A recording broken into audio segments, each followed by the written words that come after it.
My guest this week is Michael Mabbott. Michael is a Toronto-based filmmaker and the producer and director of this week's film, Any Other Way, The Jackie Shane Story, a feature-length documentary on the trailblazing Black trans soul singer, which was also executive produced by Elliot Page. The film premiered at South by Southwest and since then has received a special jury award from Hot Docs, a Toronto Films Critics Award, as well as a Peabody Award. He also wrote and directed The Life and Times of Guy Terrifico, which premiered at TIFF to popular and critical acclaim and received the Best Canadian First Feature Award. And it is my great pleasure to welcome the Revolutions Per Movie, Michael Mabbott. Hi, Michael. Hey, Chris. How you doing? I'm doing great. Well, I'm doing okay. Yeah. Actually, I'm not doing well at all. But let's just see where we go. I'm really thrilled that you're on the show. I told you that the video store I had your earlier film, The Life and Hard Times of Guy Terrifico. But this documentary, I heard about it in the festival circuit. And, you know, your film, Any Other Way, the Jackie Shane Story. Again, I was really late to Jackie's story. I didn't know about it till the Numero Group did that kind of like retrospective reissue about 10 years ago. And I'm assuming many people discovered her then or don't even know who she is still. So how did you come across Jackie Shane? Yeah, I mean, I'm based out of Toronto, and which was Jackie's adopted hometown from 1960 to 1971, basically, and where she recorded quite a few singles, but most particularly where she recorded her incredible live album, Jackie Shane Live. And so I heard that album. Somebody passed that album to me. Somebody passed on a bootleg of that album to me about 12 years ago. And, you know, I had never heard of Jackie.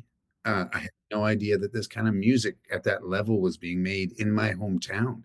And that album just, it knocked my socks off, man. It was one of those kind of rare albums that's just, it was so intimate. It was like you were sitting in the club and she was talking right to you, you know. It was, Yes. and that happens, you know, but it happens rarely. And then just the music was so incredible. So having not heard of her and having not heard this album, I immediately started looking around to see who the artist was that had done this, and there was very little information on Jack. We knew that she disappeared in 1971, and at that time had been gone for 40 years, and nobody knew whether she was alive or dead. And like, she was on the charts here. She was selling out shows here. She made that album here, and so like the idea, and it still boggles my mind today in almost a naive way, of how could this person be making this music here? How could this person be at that level? And somebody like me from Toronto, obsessed with music, hadn't heard of her. Like, how do they erase somebody who was here in such a significant way? And so there was enough out there to know that she was a serious talent and a going concern. But and there was no details. And so I after I heard the album, I would just start poking around every few, you know, a couple times a year, just amateur sleuthing on the internet. And there was nothing until, as you point out, the Numero reissue. And when that was announced, it was announced that it was being done with her consent. So at which point myself and everybody who knew and loved her knew that she was alive, but she was still living as a recluse in Nashville, it turned out. And the story of the Numero reissue, there was one gentleman around, an incredible musician called Jimmy Church, who was one of the few people who Jackie physically saw, like that he would run errands for her and cut her lawn and stuff like that.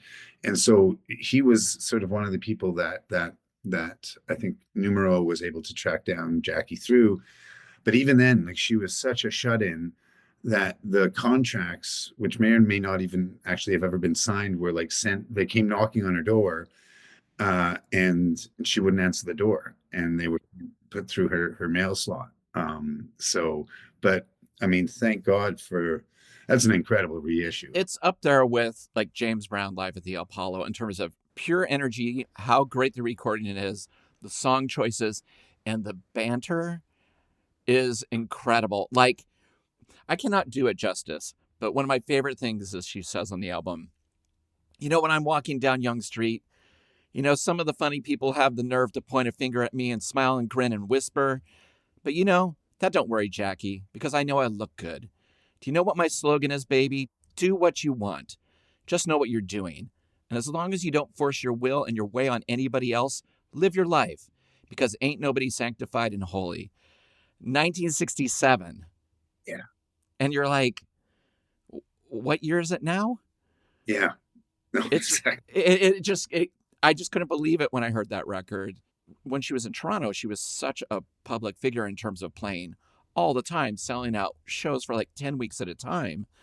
But what I liked about your film is it had a lot of reveals. Like, if you don't know the story of Jackie, you're like, oh, okay, we're going to start with animation, right? It's rotoscoped, is that right? Yeah, exactly. And who animated your film? Oh my God. I've been obsessed with rotoscope. It's my first film, The Life and Hard Times of Gat Terrifico, was executive produced by a gentleman called Palmer West, and he had done Richard Linklater's Waking Life, that first thing. So I've been obsessed with it for what, 20 years. Right, And it's just been a dream of mine, and I'm always thinking about how it could interact with archive audio and bring that to life, right. So, but to answer your question, two Torontonian geniuses, Luca Tarantini and Jared Robb, uh, did the rotoscope, and it is the technical aspect of it. Like these guys are just they're the real deal. Well, and it's great because you have Michaela Couture Yeah, playing her at certain points, and then you have another actress playing her at certain points in her life, and so she's just like kind of dancing around her house listening to her music, rotoscoped, and it's so funny. So at this point, again, having the video store, I've seen a lot of documentaries throughout my life. Everybody has, and I'm like, oh, okay, it's going to be a very painterly animated storytelling because I don't know how much access we have to Jackie. And then all of a sudden you introduce the nieces and you're like, oh, okay, we do have archival stuff and we have family members talking about, I didn't know I had an aunt and that we got left all of her belongings and we started going through and there's a great quote. They said, we inherited madness. yeah. And they said that the first thing they encountered in the storage unit was a hat, large dark sunglasses, gloves for washing dishes, and two guns. And I was like, okay, so the mystery is blowing their mind. How did you get in touch with the family? Well, I mean, I eventually did after the reissue was announced. I'd worked with Rob Bowman, who was one of the producers on that album and who wrote the incredible 30-page liner notes to that album. And so he had been in touch with Jackie, and he's an old colleague of mine. And so I reached out to him. And it took me about a year between Rob and another gentleman who were kind of acting as Jackie's gatekeepers. Um, and they would send messages from me to Jackie, etc. And that went on for about a year. And until Jackie eventually said, "Okay, give him my number," and I called, and Amazing. it was incredible. And I remember thinking at the time, if in that first phone call I can just make my pitch and do it properly and tell her what she means to me and my community and my town, then maybe she'll agree to let me make this film with her. And she let me talk for about maybe 2 minutes. And then she started talking, and she spoke for about 4.5 hours in that first conversation. And at the end of it, I still had no idea whether she'd want a film made, whether she'd let me do this with. Right. And so I said, "Can I call you back?" And she said, "Yeah." And I called her back the next week, and the week after that, and after that, and after that. So we ended up talking for well over 100 hours. And Oh and my gosh. and so the audio from the film comes from about 6 months into it. I'll tell you what happened. 6 months into it, she was We were on the phone, and most of these conversations were at least 5 hours long. And she was telling me these stories, funny and heartbreaking stories about her pal Jim the junkie. And I'd always scribble notes while she was writing. I have notebooks and notebooks of her talking. And I didn't want to ask if I could record her because she was such a private person, and it was just two people talking, you know. And so after this one conversation, was going through my notes and trying to, connect dots. And the next week I called her up and I said, Jackie, is Jim the junkie Jimi Hendrix? And she said, yeah, he played guitar. And I was like, yeah, I know he played guitar. Um, and Right, because that was in Nashville, right? That she was playing with yeah, him? she met him in Nashville. She was on Night Train Oh with my him. And then she spent right. quite a bit of time in LA, for working because her mother was there. And so she was with him a bit in LA. Um, and so anyway, it's a long way to answer your question. But at that point I said, can I please record these conversations, just because I want to Yeah. be present, and there's so much coming out, and there's so much wisdom and humor and history and Bible. And so she agreed to let me record the conversations, but it literally was just to be background for me, and so I could be focused. And we never we never intended to use them in the film. Um, and the intention was always to go to Nashville and film her, in a more traditional documentary. And eventually, after about a year, she said, "Let's do it. Let's make this film. It's going to be fun." And about 4 weeks later, she passed away, which was beyond heartbreaking. And to the point that I there was a couple months at least where I was like, I don't know if I can do this without her. And Right. all of the weasels came into the hen house, and a lot of people were going to the family. And as we see in the film, and to answer your question of how did I connect with the family, was um the Rob Bowman. It was Rob Bowman who was a dear friend of Jackie's as well, and one of the few people she talked to, and to the length that she spoke with me. And I was talking with him once after she passed away, and I said, I don't think I can do it. It's just too, I just don't think I can do it. And he said, she wanted you to do it. Somebody's going to do it. You got to do it. So that meant going to the family and in Nashville, who literally had no idea. They lived blocks away from her, and they had no idea that she existed. And and at the same time, they were being inundated with people saying, making them offers or doing, and the family, thank God, kind of just clamped down, took all of her stuff, put it in a storage unit, and became rightfully suspicious of everybody that was coming to them, including me and my team, I think, to some degree.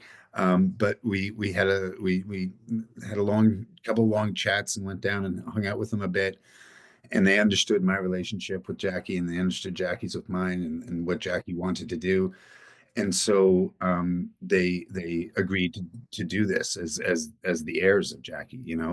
So seeing the family, like, when in the film we show this storage locker being unpacked and being laid out in this huge room. And It's incredible. yeah, and that is literally the family, kind of for the first time, aside from frantically packing up her place. She was living in community housing. And there was a couple weeks, it was the middle of summer, it was pouring rain most of the nights they were moving. These people have jobs and lives. And so they packed it all up, put it away. And so unpacking it and going through it with us, and discovering this and discovering their aunt, was something that was happening in real time. And it was, as a filmmaker, to find a treasure trove. Like, Jackie kept everything. She kept everything, all of her stage outfits, an autobiography that was heartbreaking, and thousands. She was a film fanatic. Like 3,000 VHS tapes and detailed reviews of every film she ever watched. Like, incredible. Uh, but to see the family go through this and discover that as a filmmaker, it was a wonderful thing for us as an audience to go in with the family. But it also was a family that was discovering her because they didn't know she existed. And so it was like a couple generations reconciling with, this generation turning to Jackie's generation, of the people that knew her at the time, saying, why the hell hadn't we heard about this incredible aunt of ours? So it sort of, it was an extraordinary turn of events, for a couple of reasons, and I'm glad that connected for you in the film. Just the surprise of them, again, unpacking not only their family history, but her physical belongings. And that montage of her dresses Oh, is incredible. Like, it's just, we're talking the Smithsonian level. yeah, Like, you're just like, I can't unsee what I'm seeing. These are amazing. But, it's like 11 minutes in where it's like a reveal of, yeah, and we actually get to hear Jackie and you guys had this relationship. So the whole time it's kind of changing my expectations and what I'm going to get in a documentary. Because as we know, so many documentaries nowadays, especially about music or musical heroes, it's just talking heads and people speculating and the same three photos. They don't have any rights to somebody, they don't have any connection to someone. So it was really just like, oh my God, we're going to hear Jackie, right? Not off this record, but we're going to actually hear her.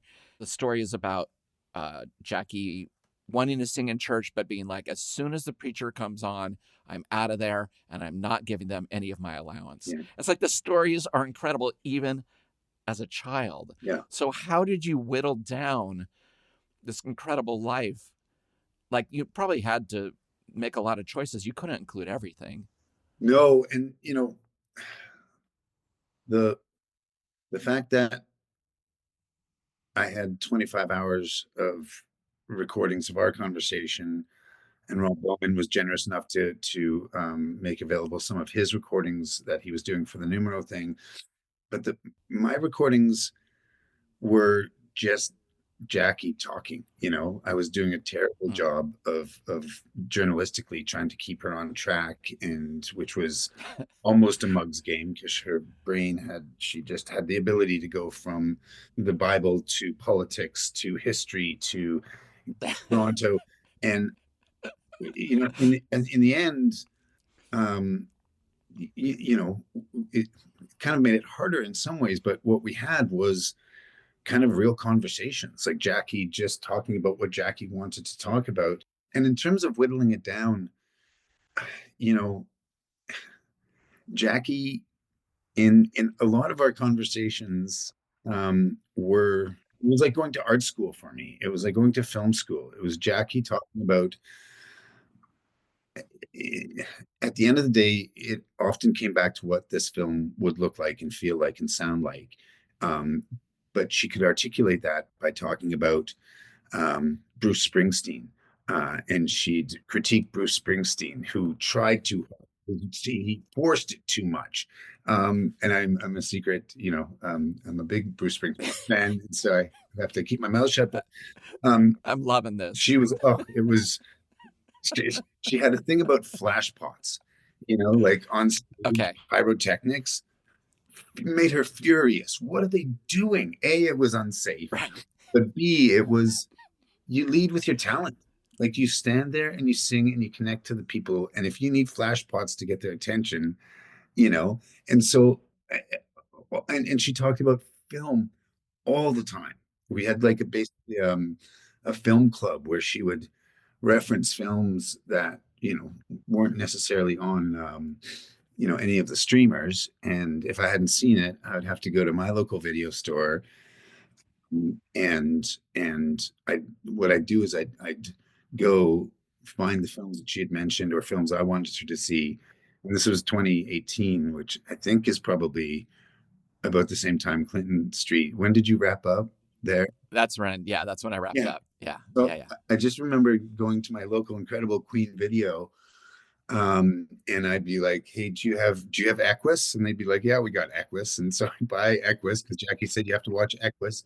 And I'd buy it and I'd watch it and then I'd send it to Jackie and then we'd discuss it. And I remember kind of tragically after like the sixth or seventh film I bought there, I said like, "Are you guys restocking these?" And they were like, "No, man." We're And done.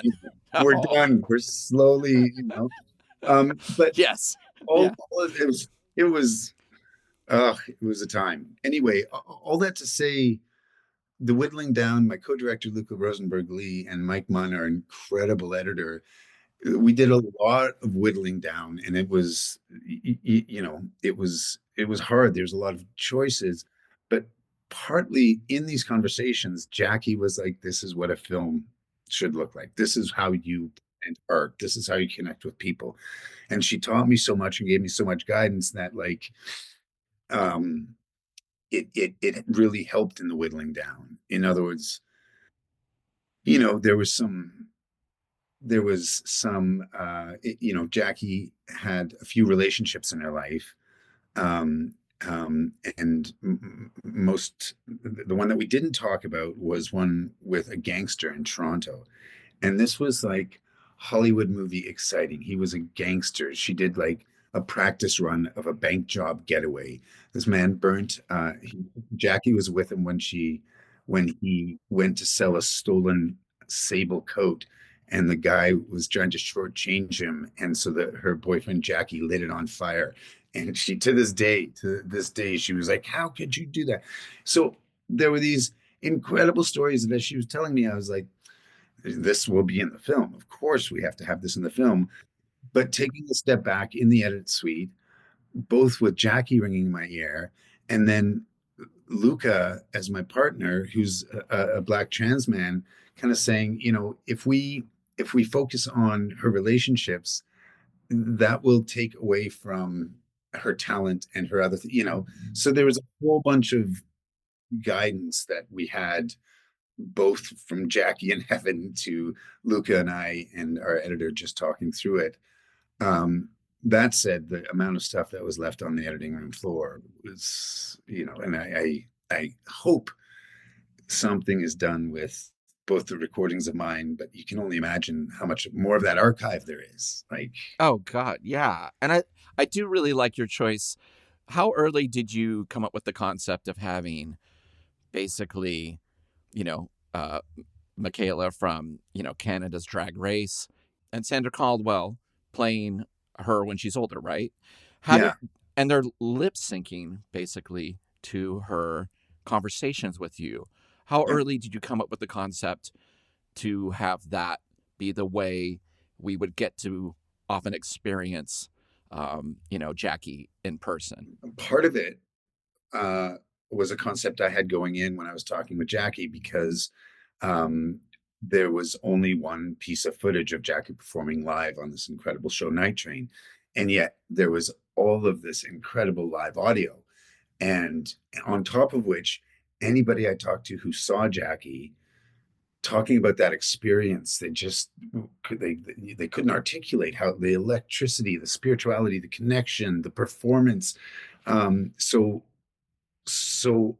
when Jackie was alive, the idea of bringing those recordings to life using rotoscope animation and a younger version of herself was something that I always wanted to do.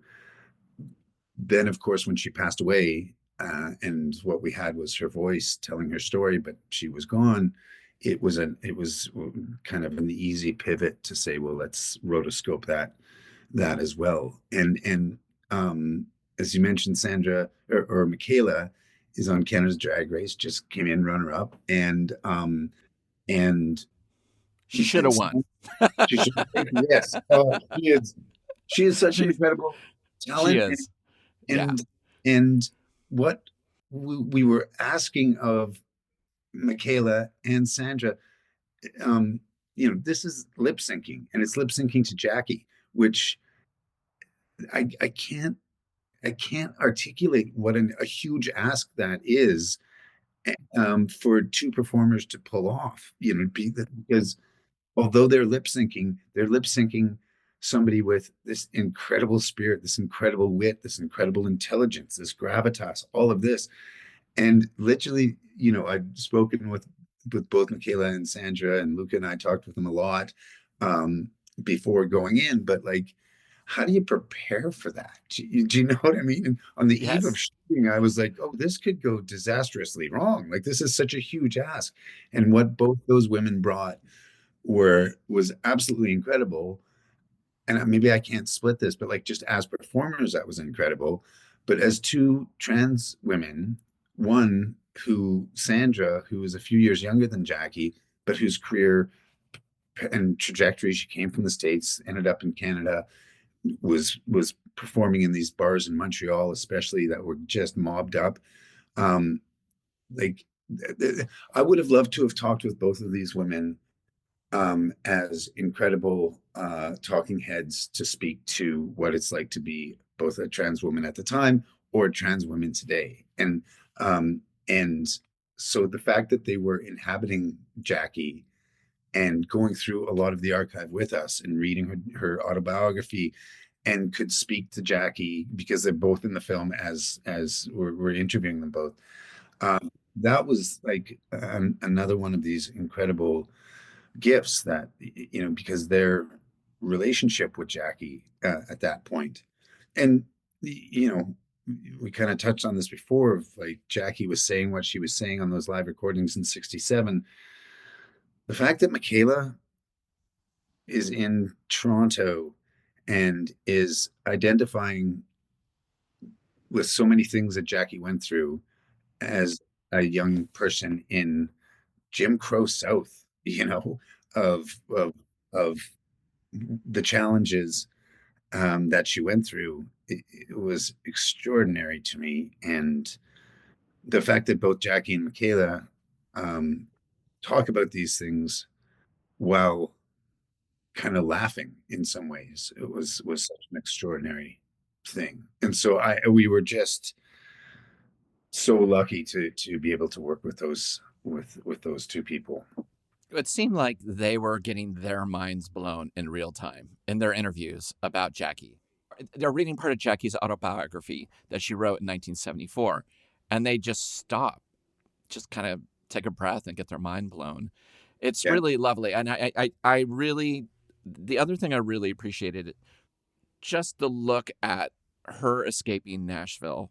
The archival photographs you have of her, which I'm assuming you got from her family, are incredible. Of her at like 13, 14, 15, playing these R&B clubs in Nashville, full face paint, looking amazing, playing drums standing up, like with a rope around the drums so it won't push into the audience, hanging out with Little Richard. But this was at a time where, anti cross dressing laws and you can't dance with someone of the same sex and you're, to be black and, effeminate with eye makeup on. It was just like, it's kind of amazing that she was part of the scene at all in a way. But I really was touched by Joe Tex, who is a legendary R&B, uh, singer and performer, basically saying, you're beautiful and talented, but you can never be who you really are in Nashville. You have to get out of here. And she's like, I just said, thank you. And then the way you tell her story of going through the circuses, playing soul tents, I still will never be able to get the phrase highway steaks out of my mind now, which was equal to bologna sandwiches. They're like, we had some highway steaks. And I'm like, oh my God. And then just like you said, the mafia ran clubs in Toronto, and then all of a sudden befriending Frank Motley and being able to all of a sudden like play 10 weeks in a row. Like I love that her nieces were like, we kept discovering third week added, fifth week added, ninth week added, people being bussed from Michigan up to see, little Jackie Shane. It's like she was such a sensation. It's kind of, it was, in a way, it seemed for someone who started so young, it's not a rapid thing. But once she hit Toronto, it seemed like she just became a star. and that there's part of me when I first started learning about this, and certainly when I started almost prior to talking to Jackie, that made me as a Torontonian sort of like proud that my city would be able to be a platform, a stage where she could blossom into the incredible star she was. And I think that's true, maybe relative to Jim Crow South, like it wasn't quite that bad. There was still racism all over the place, homophobia, and transphobia, because that word didn't exist. There was just hatred to the other and hatred to queer people. And I will say, as somebody from the US who always looks to Canada as like, ah, Yeah, it was really fascinating that the film did say, oh, people, we have racism here too. Like, and we have, transphobia, and we have these things. Like, it's not just this perfect wonderland, yeah, and being really honest about, yeah, especially if you're black and a woman, like, I couldn't fight back, yeah, was really, I thought, really powerful part of the film that I didn't know necessarily would be about just some of the undercurrent of Canada. yeah. So, Well, that, and I mean, I think about where we're at today in North America and America, and in Canada to a large degree. And I feel like it was really important to Luca and I to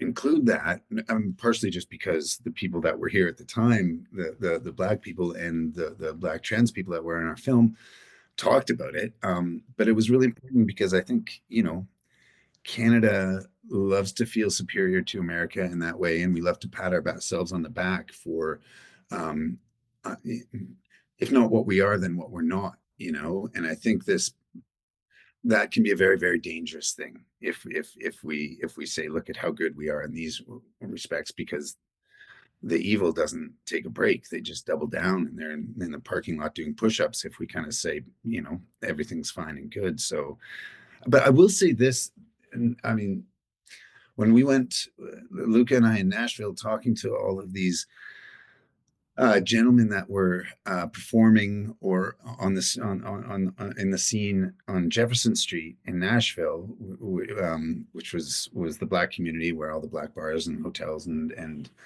venues were. We kind of went down saying, our question was, I'm sort of uh, making light here in some ways, but our question was essentially, what must have been like for Jackie to be the only trans person in Nashville to be performing like this. And two people were like, "Oh, no, no, no! There was so and so, so and so, so and so, so and so that were all lined up around the block to see these people. People didn't want to go on after them, and people just adored these performers because they were amazing performers." And I remember going back to the hotel after filming one day and hearing this and hearing all of these names and looking them all up. And there was enough online to, confirm that they existed, but there wasn't anything more than that. In other words, there wasn't enough to tell the story of these people the way we were able to tell the story of Jackie. Because again, their history had been erased, but in this case, kind of more thoroughly, or in such a way that there wasn't a reissue, they weren't alive, and I'm just kind of haunted about these stories that are just going to disappear, but that was, if we needed it, which we probably didn't, but to know trans people have always been around, and that in Jim Crow South, under those conditions, with those laws, outside of Jim Crow laws, all the other laws, that there was people performing, and I don't want to say allowed to perform, because I think in some ways, someone like Jackie, that like her talent and her dedication and her preternatural gifts and her hard work were a shield. She was allowed to perform because of she was so good and she made people money. But anyway, it was an interesting thing for us, I think. and Jackie has Any Other Way, incredible single with just full of double entendres, tell her that I'm happy, tell her that I'm gay. It's just like, I love the people in the film just talking about, like, yeah, she just said it. She was just like, yeah, I wouldn't have it any other way. But the fact that she was asked to play on Ed Sullivan, and they wanted her not to wear makeup, she said no. She was asked to play an American Bandstand. She said, no, that show's segregated. You don't let, the black kids dance with the white kids. And then when they finally did, they're like, oh, you don't even film them. She's like, no. She goes back to Nashville to perform on the show you mentioned earlier, Night Train. And listeners know I'm an easy crier. When we get to see Jackie perform, after them basically saying there are no, like, this, there was only 26 episodes of the show. Most of it's lost. But the one episode that exists is with Jackie, and you see her performance of walking the dog. I just started crying because she's reaching through the camera. I mean, she's not done TV work before, but she just knows where to look, how to command. It's just masterful. And so it is really the only chance we get to see Jackie move in real Yeah. time. And did you know that footage existed before you started this documentary, or how did you come into knowledge of knowing that this would be available? Yeah, we knew that existed. Of course, there's always the question of rights, but fortunately, we were able to do that. But we did know that existed. Okay. There was apocryphally another show done for the CBC here that we searched and searched and searched for, and has either been destroyed or I think maybe didn't happen where Jackie performed. Uh, but there was always rumblings of that. So, but we knew that existed, and partially because Jackie talked a lot about it, and because it was the show itself was so important. And but Noble Blackwell, the gentleman who created and ran and produced the show and made the show happen, was Jackie admired this man so much, and so was partially coming back to do it because it was him and for him. But that was the first time she was back in Nashville since she left, and I cannot imagine, just the family trauma, the let alone all the other things that Nashville would have represented to her. For her to go back to do that show is such a huge statement, and I don't think was a comfortable trip for her. And yet she did it. She did it nonetheless, and thank God, because as you say, that is um, the only piece of footage. And it's funny. I think in that, and I'm moved by that every time I see it, and oftentimes in just joy, and the performance is so good. But I her I think what you pointed out is probably her intelligence coming out. She hadn't done TV, and she was like, and her part of the reason was that she didn't do TV, that she didn't do bigger shows, aside from the reasons you mentioned for Sullivan and Bandstand, was because she wanted to connect with an audience and how to connect with an audience. And I think she does that in the Yes. ways you pointed out. And that's Jackie sitting back and probably asking a bunch of questions and being like, where's the cameras? What's going to happen? I'm going to hit it here, and Yes. finding a way to reach through Yes. and do that. She talked about Joe Tex, and she did a show with Curtis Mayfield Wow. before she came to Canada as part of a tour, a group thing. And she said it was early days for Curtis Mayfield, and he looked at the stage, and it was this huge stage, and he was like, I don't know, I can't do it. I'm not sure how to. I've never played a stage like this. And Jackie said she just walked him through, and she said, you break it down, and you can shrink the stage, and you just bring them to you. And Joe Tex, the same thing. She played a big show at Massey Hall here, which is just a gorgeous theater. And she was like, this place is huge. Uh, and she intellectually was like, where do I put the sections? Where do I put myself? How do I make it so even in this huge place, I can bring the audience into me and I can connect with them? And I'm glad you pointed that out. When she looks up at that camera that's like kind of elevated, Yeah. like the first camera, you're like, it's amazing. Yeah. And that was the shows of the 26 episodes that were saved, and that episode in particular was also Jimi Hendrix's first performance, first TV performance, and so thank God that was saved. But Um, you know, similar to Jackie's history in some ways, that Otis Redding was on that show, James Brown was on that show, Etta James was on that show, and they threw the tapes out. This was a show, it was an all black produced, all black starred show. And the stories that we heard was it just got too popular in and at that time in that place, that wasn't, the powers that be weren't going to let that happen. And you know God, the theme of, obviously, Jackie, the perseverance, and that she got this second chapter with the reissue and is now being seen in this film.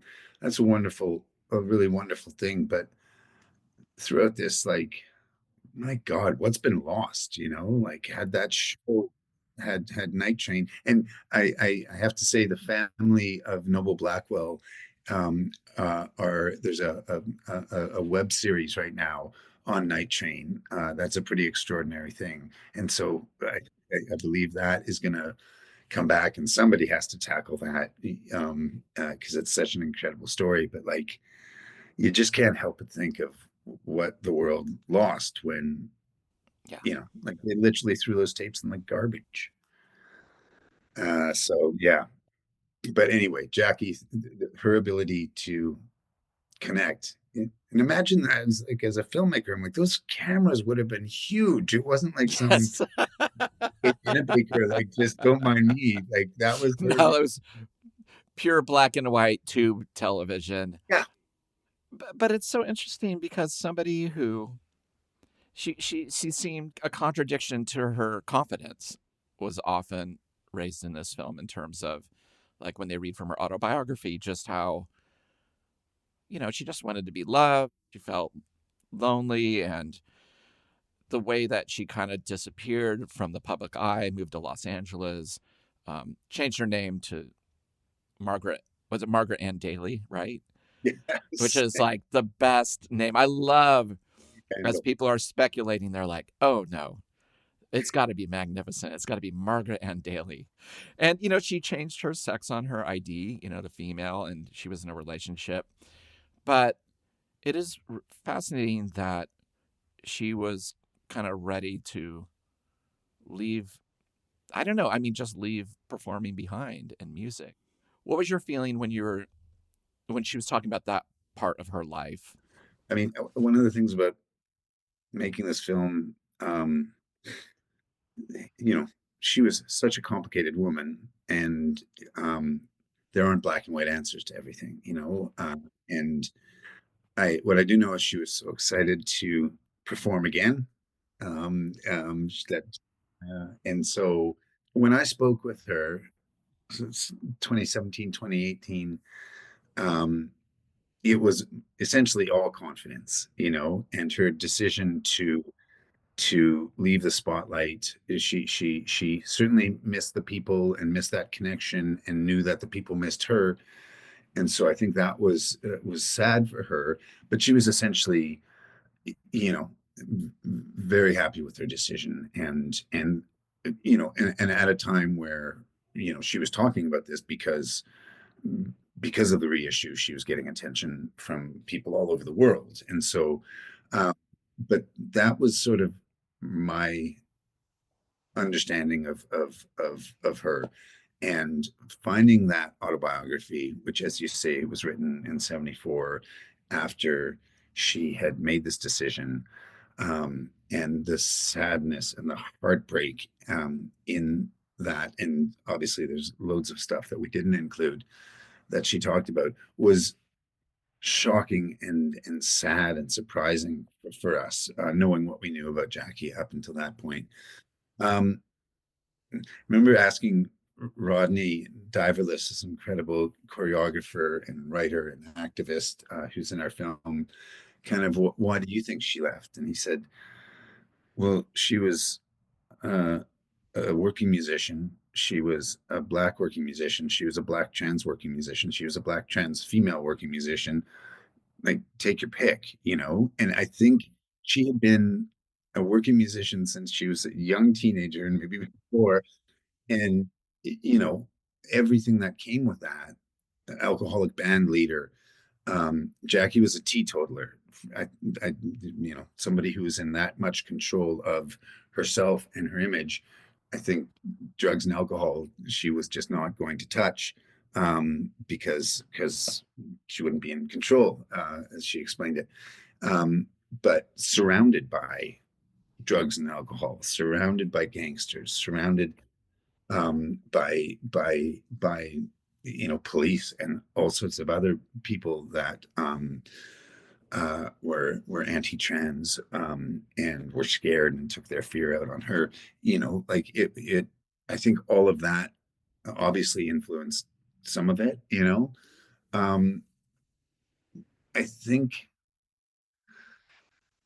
the idea of being, because as you pointed out, like she on stage in Nashville and in Toronto, like her very feminine cut suits, very elegant makeup, um, but she still was a man in very feminine cut suits. Had to present as a man, had to write her press releases as he, and so as brave as she was to be able to present, in the way that she did, in the feminine way that she did, she still wasn't able to say, I'm a woman, I'm a trans woman, while she was under the spotlight in Toronto, while she was known that. So I think part of it was she wanted to be able to live life as a trans woman. And she could do that in the anonymity of Margaret Ann Daly in Los Angeles. Um, but then, especially talking through this with Luca, my co-director, you know, she wanted a white picket fence. When she talks in our film about, a man needs the love of a good woman, like it sounds so oldie fashioned. It sounds, what do we say now? Trad wife almost, but she kind of had this image of like, okay, what's life like not on stage, not presenting as a man. And so she moved to LA and married her lover, Dan. And the heartache of it not being everything I think that she had wanted it or had hoped to be, like maybe this will make me absolutely happy. And I think there's an even more complicated thing for when somebody, as Jackie did, socially transitioned, and life is a whole different kind of hard. And maybe your lover, who was not with a transitioned person, suddenly is with this gorgeous, elegant, very feminine trans woman. And what did that do? So things. And Dan, her husband, who she married in LA, was an alcoholic, and we found loads of arrests. We found a lot of things where Jackie bailed him out because Jackie had the money, so he would. So it went south, quickly, and you know, which I think was the beginning of Jackie, um, kind of disappearing, not just from the spotlight, but from the world in a more conclusive way. Yeah, it's amazing that even when she returned to Nashville to, help out a complicated situation with, taking care of her birth mother and her stepfather who was horrible to her.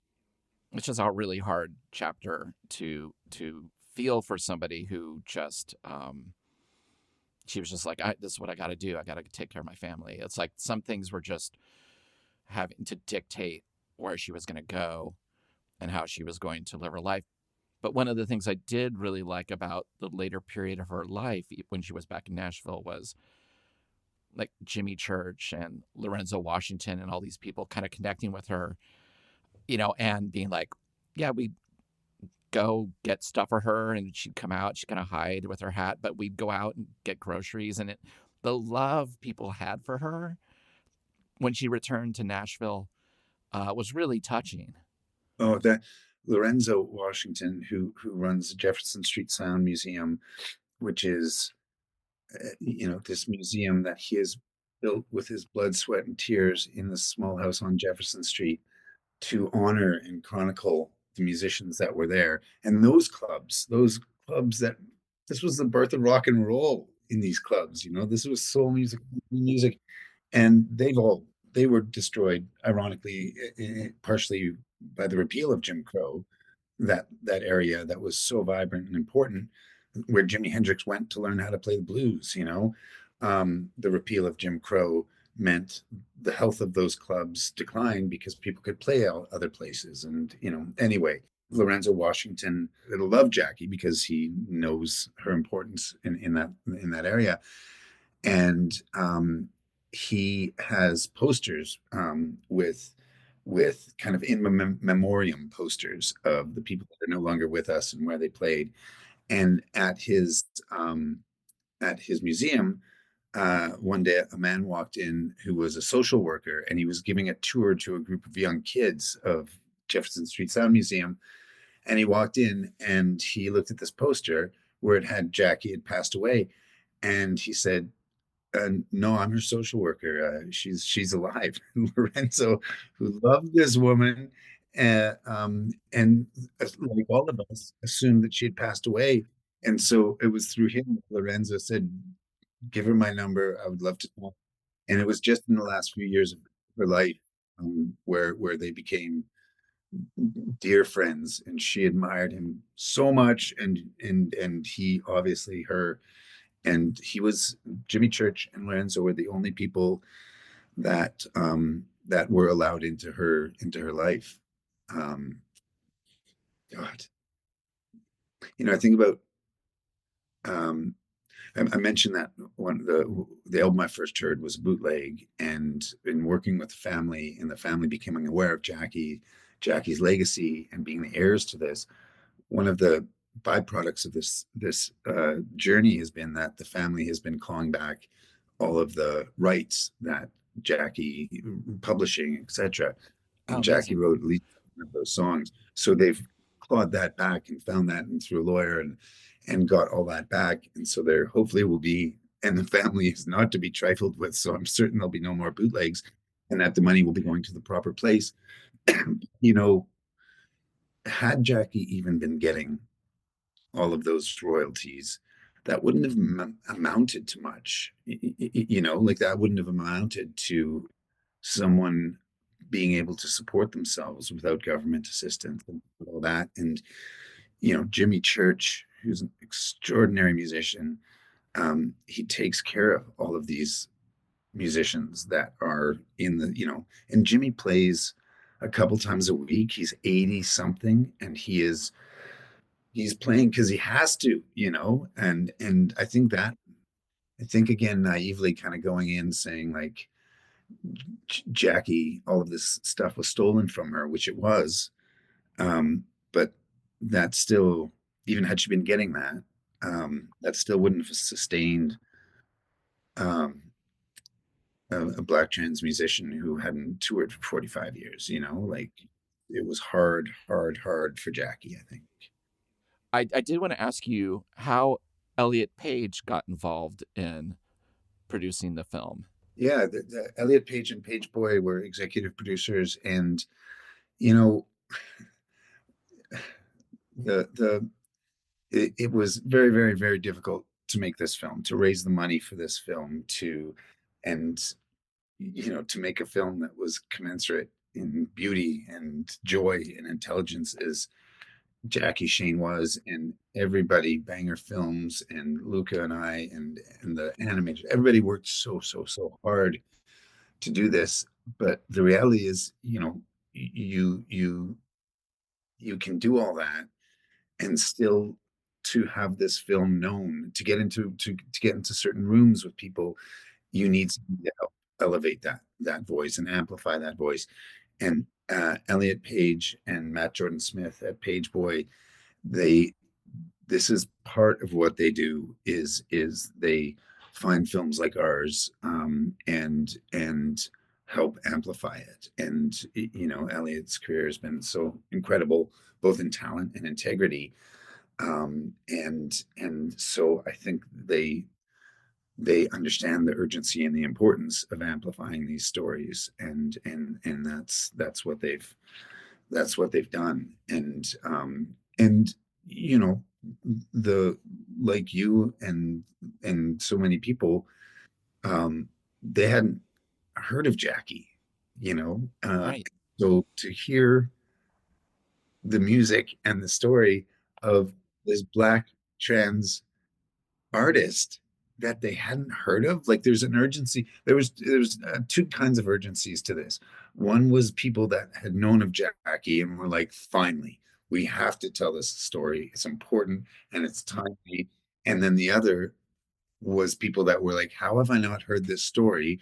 Now that I've heard it, we have to amplify this and tell this story now. And what can we do to do it? And our crew, everyone that worked on this, we worked with an incredible organization called the Trans Film Mentorship, who place young trans filmmakers on set, and like the every shoot we had was, I've never cried this much in my life. Joy, sadness, what could have been, what wasn't.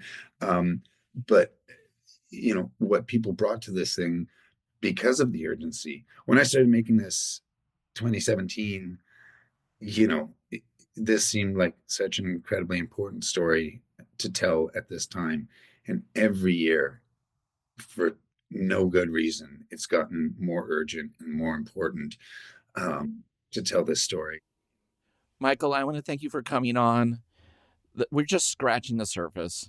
There's so many stories in this film that are just wild and just, they're fantastical. And the way to hear it from her voice, to hear her stories talking, it's mind bending, and people are going to love it. Oh, what a pleasure. Thank you for shining a spotlight on Jackie.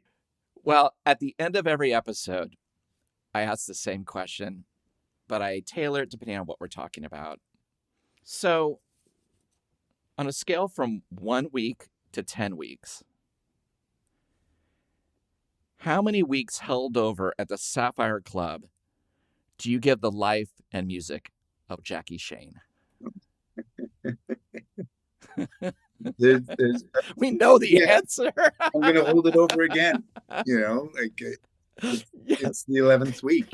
Well, and honestly, like that, as Jackie was going to play again, and which would have been just incredible. I have no idea what her instrument would have been like, but when she was, when Joni Mitchell started doing those incredible shows again with Brandi Carlile and that crew, it made me appreciate, she didn't have the instrument, she did it once, but her as an arranger, her phrasing was so incredible. Jackie did all of that arranging. Jackie, like, her phrasing was incredible. Jackie was arranging those songs for Frank Motley. Can you imagine the 12th week of Jackie that she'd been playing now? Like, that would have been just so incredible. So I know. I'm just, and the reaction to this film has been just so overwhelming and incredible, and from people of all ages, and of course hearing these young trans kids laughing and weeping and talking about they didn't know this person and what a role model and all of those things. Just the number of notes you get from people that saw the film and are like, it's just, I've been playing the album over and over and over and over again. The box set is on sale at Numero Group. I'm not getting paid, but I did see. Get it. It's on sale now. So, it's extraordinary. And the family, there's going to be more music. There's an unreleased song in the film, Hey Mr. Cool Guy, that we found in the archive, which is Jackie doing a duet, herself doing a duet of a guy and a girl breaking up. Amazing. So I think, oh my God, an eye on this space, because I think there's going to be more music of Jackie being reissued again. So yeah, many more weeks at this time. Yeah, I'd say at least 11, 12, 13. Yeah. Michael, it was so good to meet you. Thank you so much for making this amazing film, coming on the show. Thanks, Chris. Take good care. You too. Thank you for listening to Revolutions Per Movie. We release new episodes every Thursday on your favorite podcast app and additional bonus episodes every Sunday on our Patreon. The show's a completely independent affair, so the best way to support the show is through our Patreon at patreon.com/revolutionspermovie, where you can get weekly bonus episodes and shows, exclusive limited edition flexi discs and records and CDs featuring guests that have appeared on the show, and other exclusive goods sent to you just for joining.